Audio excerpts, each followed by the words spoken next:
Bihar assembly ఎన్నికల్లో minority ఓట్లు చాలా కీలకం.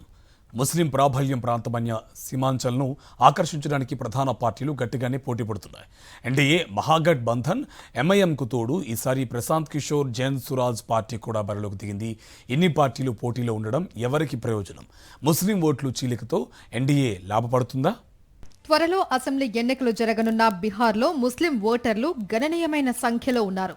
సీమాంచల్ ప్రాంతాల్లో వారిదే పైచేయి. 1990 నుంచి 2005 వరకు యాదవ్ ముస్లిం ఓటర్లు ఆర్జేడీకి అండగా నిలిచారు.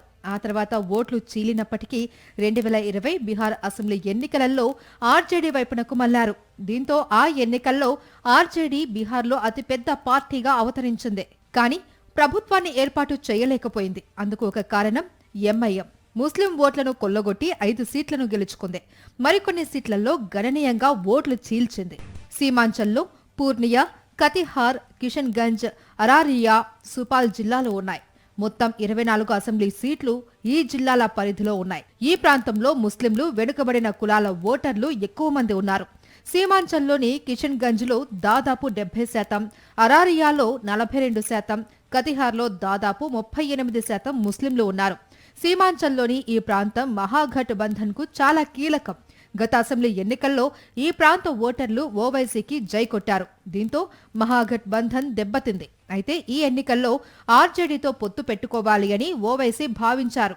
కానీ అందుకు ఆర్జేడీ అంగీకరించలేదు. దీంతో 100 సీట్లలో పోటీకి సిద్ధమవుతున్నట్టు ఓవైసీ ప్రకటించారు. బీహార్లో ముస్లిం జనాభా దాదాపు 17%. ముస్లిం యాదవ్ సమీకరణలతో బీహార్ రాజకీయాలను లాలూ ప్రసాద్ యాదవ్ శాసించేవారు. కానీ ఇప్పుడు పరిస్థితి మారింది. ఎంఐఎంకు తోడు ప్రశాంత్ కిషోర్ కొత్త పార్టీ కూడా మైనార్టీ ఓట్లపై కన్నేసింది. దీంతో ఓట్లు చీలుతాయనే భయం విపక్ష కూటమికి గుబులు పుట్టిస్తుంది. ఇది ఓ రకంగా బీజేపీకి ప్రయోజనకరం అంటున్నారు రాజకీయ విశ్లేషకులు. ఓట్లు చీలితే ఎన్డీఏ అభ్యర్థుల గెలుపు అవకాశాలు పెరుగుతాయంటున్నారు.